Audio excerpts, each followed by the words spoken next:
আজকের রেসিপি সাত মিশালি চচ্চড়ি। বকলি, বরবটি, গোলা আলু, পেঁয়াজকালি, শিম, গাজর, বিট, সাদা তিল আর মৌরি আর 3টে শুকনো লঙ্কা নিয়ে যেটা কড়াতে দিয়ে একটু অল্প ভেজে নেবো, নিয়ে মিষ্টি দিয়ে আমি গুঁড়ো করে নেবো। বড়িটা আমি ভেজে নিচ্ছি চচ্চড়ির মধ্যে দেওয়ার জন্য।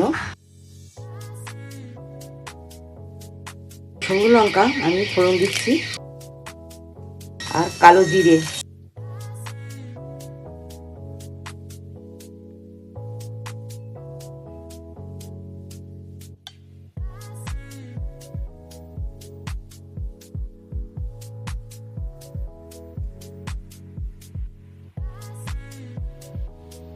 এগুলো একটু সিদ্ধ হতে দেরি হয়, যার জন্য এগুলো আমি একটু নেড়ে চেড়ে নিচ্ছি। পেঁয়াজকালিটা দিয়ে দিচ্ছি। এবার আমি ঢাকনা দিয়ে 2 মিনিট মতো রেখে দেবো। এবার ঢাকনা নামিয়ে বকলিটা এবার দিয়ে দেবো।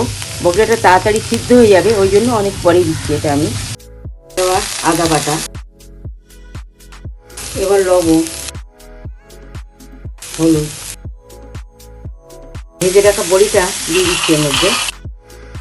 এবার আমি একটু জল দিয়ে দিচ্ছি।